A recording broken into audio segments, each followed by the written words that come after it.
I'd like to look at some basic quality terms or terminology.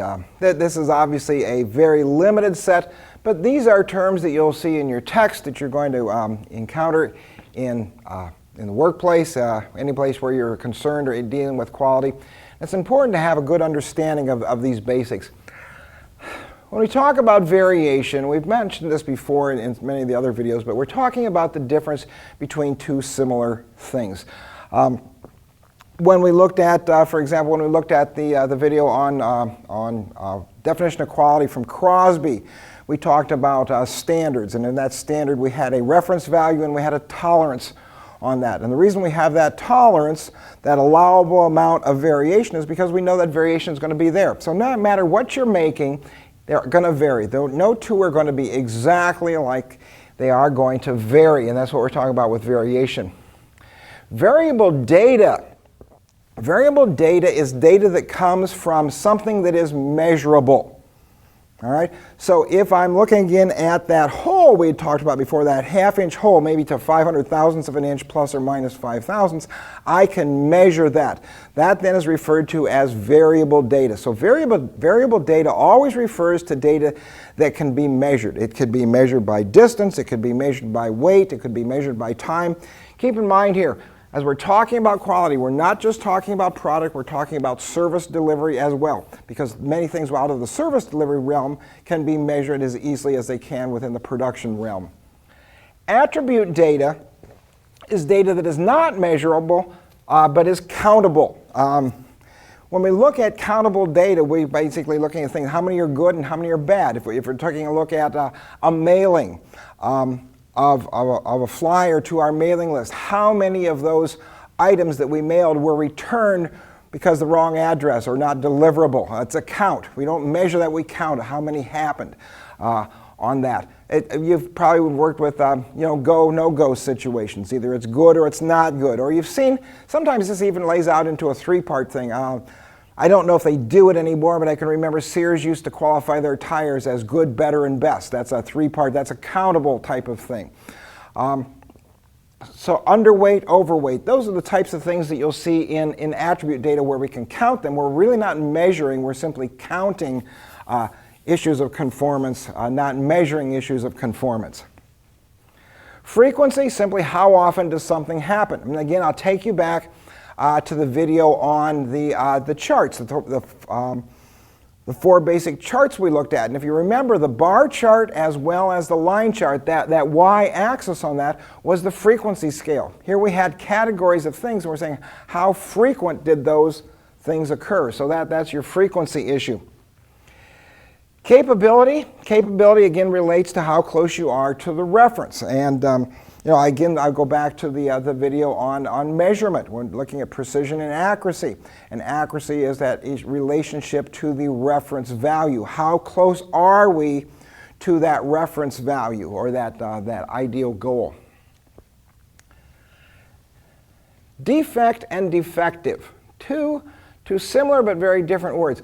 When we're talking about a defect, we're talking about a problem, of course, but the issue is that the part or the concept that it still might function. For example, if I am making a drawer glide that's going to be inside a cabinet that it may have a blemish on it, maybe it has a little crimp in it or something, does not interfere with its function at all, we would call that a defect, would not necessarily make that part defective. In other words, I can use it.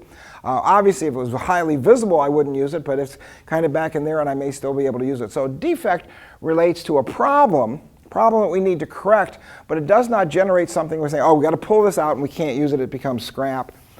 Where on the other hand, defective is a problem where the part won't function. I think probably one of the best examples that I've ever seen, just in terms of visual example of this, was at a foundry that created castings for counterweights. In other words, if you take a look at forklift trucks, they have a big counterweight, and that counterweight allows them to pick up something without tipping over. And this foundry was casting these large counterweights. Every counterweight had defects in it. In other words, there was porosity in it, air bubbles in it, or air in it that would cause it to be have little pits or voids where there wasn't metal or wasn't iron. If that counterweight, that porosity or air bubble or void is a defect. But if that did not cause the counterweight to be below the weight necessary for the forklift, it was still a usable part. Now what the company did with that is they simply then filled those visible ones in with Bondo, sanded them off so you had a nice smooth looking finish.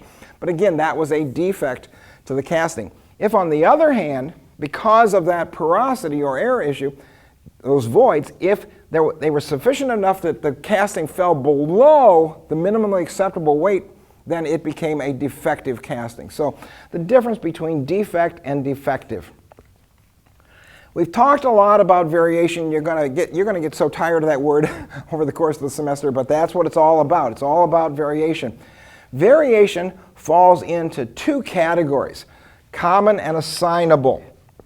Common variation is variation we expect. Probably the best reference to this is it is variation that the process produces. When you set up a procedure to do something, there's going to be variation occur simply because of the way you've decided to do it. All right? And if that variation is too extensive, there's no one thing in that process you can fix. You have to alter the way you go about doing the task. That's called common variation. On the other hand, assignable variation is not expected variation. It is variation that it causes because something's wrong. Somebody didn't follow the procedure, a material that wasn't up to specification was used, or something else, maybe maintenance, maybe planned maintenance didn't get done, or something wore out. The example I often use in respect to this, very simple but easy to understand, is think about the tires in your car. And let's say that you are going to be going on a trip, you're concerned about fuel economy, so you've gone over to the local store and you've bought yourself a fairly good tire gauge, not the 98-cent plastic one, but maybe you spent $5 or $7 or $10 on a gauge. You fill up you put the air in the tires, you go around and you use this gauge and you check each tire, and maybe you want each tire at 34 pounds. So you go around and you do it. Now, they will not all be at exactly 34 pounds. There's going to be some minor variation between them. The variation between them is going to be caused by your ability to operate the gauge, your ability to read the gauge, how fast you take it off, and it's sometimes when you get in there and you say, well, that's, I'm close, but you're not, just where it might be. So that's going to be common variation. Those 4 tires will not be all exactly at 34 pounds. If you said that variation is a problem, then perhaps you want to change the process, and in changing that process, maybe you want to swap out that inexpensive tire gauge for something that's perhaps more sophisticated, maybe a digital gauge that allows you to release air to bring it down to a number, and then you'll be working at the precision of the digital gauge, but it's all about the process. On the other hand, if you fill all the tires the night before the trip, take the car home, park it in the driveway, next morning go out, and one of those tires is sitting on the rim dead flat. That would be assignable variation. You're going to look at that and you're going to say, that had nothing to do with the way I filled them up or the process. There's something wrong there. And when you inspect it, you'll find a nail, broken valve stem, a screw, something caused that to happen. That would be assignable variation. So if we're seeing common variation, then we know that's coming from the process. And if that variation is excessive, we've got to change the process. On the other hand, if we're seeing assignable variation, that's not expected, but something out there is occurring, we have to go out and find it and correct it.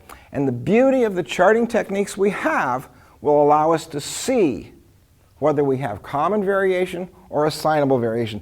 They won't tell us why it's there. They'll simply say, here's what you've got. You'll be able to see that that's what you've got, and that will then at least narrow your scope on what you're going to have to do to bring the whole process into conformance.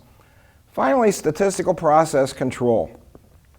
And let's just break this down. When we're talking about statistical, we're talking about numbers. We're talking about data that we collect, whether it's countable data or measurable data. Statistics simply means data that we collect, and we somehow manipulate that data. You see statistics all the time. You're looking at yards gained per rush on a football. You're looking at average at hits per bat on a ball player. We see statistics all the time, and that's all we're talking about here. Just data that is collected and is somehow processed to give us some information about it. The process, of course, means we're looking at the process. We're not looking at so much, granted, we look at the product that's produced or the service that's delivered and see if it conforms, but if it's not conforming, we're coming back to the process and saying something has to happen within that process to get that conformance. And finally, probably the most misunderstood word of the whole thing is control. We're not talking about somebody standing there controlling something. In this case, when we talk about control, we're talking about monitoring. Statistical process control is a monitoring system. It's a system that utilizes numbers in a way that allows us to monitor what's happening with the process, and that monitoring the process then allows us to identify if there is issues with either of these, and then we'll go about correcting them.